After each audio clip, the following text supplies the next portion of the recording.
another CE News podcast. With us, we have Tony from Jamaica, but he spent also a couple of years in Brazil. And how was that experience? Yes, it was amazing. I must say it was my first time away from home, moving out of the parents' house all by myself. So I moved down to Brazil initially in Curitiba in the south, and then I moved to Londrina.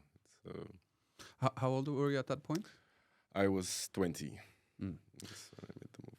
So what was the culture shock? Because technically, geographically, the distance, to Curitiba in southern Brazil is quite far. But in general, the country Brazil and Jamaica are not that far in between. But there must be some cultural differences anyway. Yeah, so definitely of course, the warmth of the people, let's say, the Brazilian people are very, very welcoming, and they're very, very funny. They like to laugh. They welcome people in general. They're very curious to know. Besides that, of course, when I moved down to Brazil, for example, things like football, I didn't realize that it was like a really huge thing over there. Religion. But, it's basically a religion, right? That every household has their own team, and they express this support, in every aspect at any time of the day, so they show their support. Brazil is also a huge country, right? It's diverse, a lot of different people. Their appearance, they say that everyone could be from Brazil. They have Caucasians, they have the Indians in the Amazon, they have in the north in Bahia, they have the slaves coming in. So very diverse, very, very mixed. If you would compare it with Poland, where this is being recorded, would you say that they are on two different ends of the scale when it comes to this being open to people and just social life in general? Because it seems like the Brazilians are probably on that other extreme end of the scale, so to say. Definitely. When it comes to foreigners and people from the outside, then definitely the Brazilians, they have less of a problem with foreigners and just being welcoming in general. Whereas Polish people in the beginning are a bit more reserved, definitely. When it comes to someone from the outside. Yes, the Poles have for centuries thought foreigner is usually an invader, unfortunately. Brazil, on the other hand, being located where they are, they've not had problems with other armies coming in. If anything, then sometimes they themselves did raid some other countries, attack Uruguay and so on, but they themselves have not faced occupation. However, Brazil also has some problems, and one of them is crime, which is something that in recent years has been a large political issue in the country. It seems to have calmed down a little bit in recent years, but many Western tourists that go there, for them, the favela is either this mythological place which you have to try to visit and take a picture of and show your friends that I actually had the courage to step in there. Other people prefer to stay away. Did you see any of these famous favelas up close yourself? Yes, I went to one. I, let's say, took a tour in one. When I managed to get a guide. But organized tour? Somewhat, let's say, semi-organized, semi-professional tour. I was taken, but a guy took me there, and he got permission, let's say, from the leader. The local ruling power. Yes, and we were allowed up into the favela. We had a few drinks, saw some sights. They have, really good sights because it's on the mountain. This was in Rio de Janeiro. So the views are really, really nice, and more.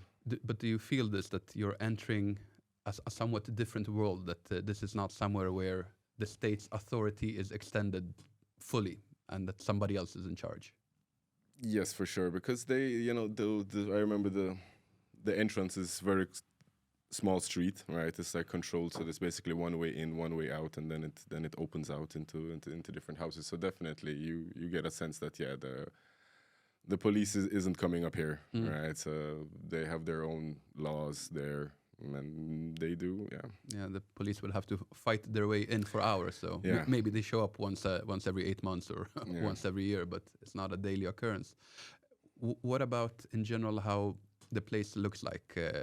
Because we hear a lot about these that electricity is an issue, or you don't really need a building permit to put up your house over there. So how does it look in that sense? So in that sense, it's pretty interesting, right? The structures. There are a lot of structures. They're building. You know how they're building without any permits. Without this is like your local. Just bricklayer. The guy just puts up something, and they manage to get the electricity somehow running their water. So they. I guess for some anarchists, it could be even an inspiration. Yeah, they managed to pull it off. How they do it, it's really impressive. How when you see those structures, how they're still standing. Yeah. What about the social life? How do Brazilians live? Just as in Jamaica, I assume dancing and party is a bit of a cultural thing over there. Yeah, so in Brazil also, yeah, people like to have a good time. Again, I think people are warm. They have that warm-bloodedness in them. Most of the time, they like in Brazil they do enjoy the beach. I must say, much more than in Jamaica. This is one interesting fact that the Brazilians, they do like to go out, spend a lot of time on the beach, laying on the beach, tanning. It's fitness is also important for them. They like to spend a lot of time outside, doing physical activity, different sports. And the samba is a big part of it, or it's not something that you would see at a party? It's maybe more for older people, and the young generation, they do somewhat different dances. It depends. Maybe it depends. It's like a regional thing, right? Because Brazil, it's pretty big. So maybe in like Rio de Janeiro and these states, it might be more dominant. But for example, where I was living, we had our own sertaneja, which was big. It's like country music, let's say, country music, and it comes with a type of dance. So depending on the region, so it's not like something that everyone knows how to bust out a move, bust a move, bust a samba move. Yeah. Also, when it comes to this dancing, when you came to Poland, were you surprised when you saw Poles on the dance floor for the first time? How did the Polish moves look like to a foreigner? You can be honest. Yeah, honestly, yeah, it's different. Europeans, they dance usually with the upper body, right? A little bit more reserved. Yeah, it's a little bit stiffer, more upper body, shoulder movements. Whereas, let's say in the Caribbean, in Latin America, it's a lot of the waistline movement. So like this, yeah. But I think everyone tries after a few drinks. And in Brazil, you went to school, so you also saw some of the educational system over there. Yes. How would the average school day look like? Was it any different from your experiences in Jamaica or later in Poland as well? Yeah, I would say because I was there in a public university, which was very competitive in the sense that to get a spot there, it wasn't you had to get really good grades to be able to get this the spot in this public university, and then the standards were kept up. There was a lot of work. Teachers were pretty strict, let's say. Those things were orderly. It was well organized.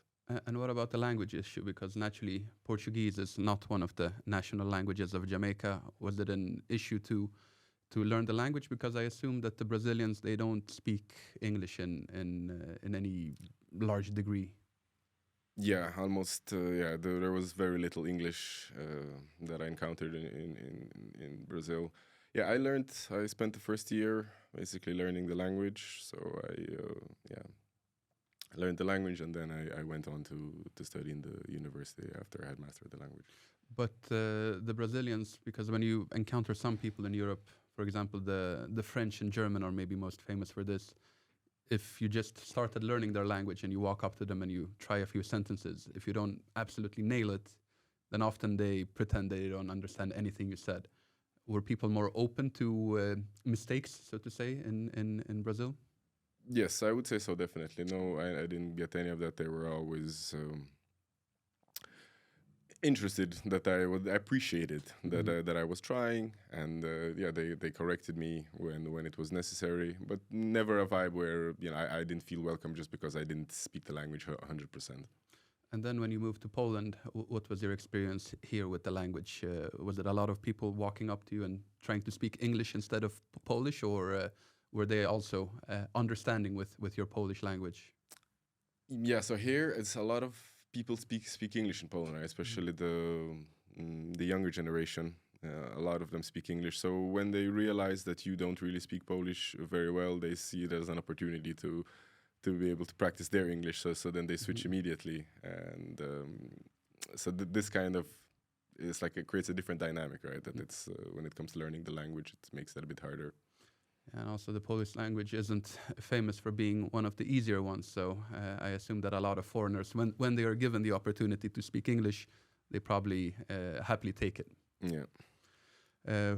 Also, when we look at Brazil and Poland, we have two very different cultures.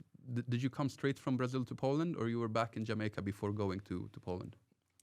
I spent a few months back in Jamaica, but it wasn't long. Just maybe 4 or 5 months, just arranging everything, and then I went back. Did you have any initial thoughts about the differences in culture when you came to Poland from Brazil? That how do these two countries compare?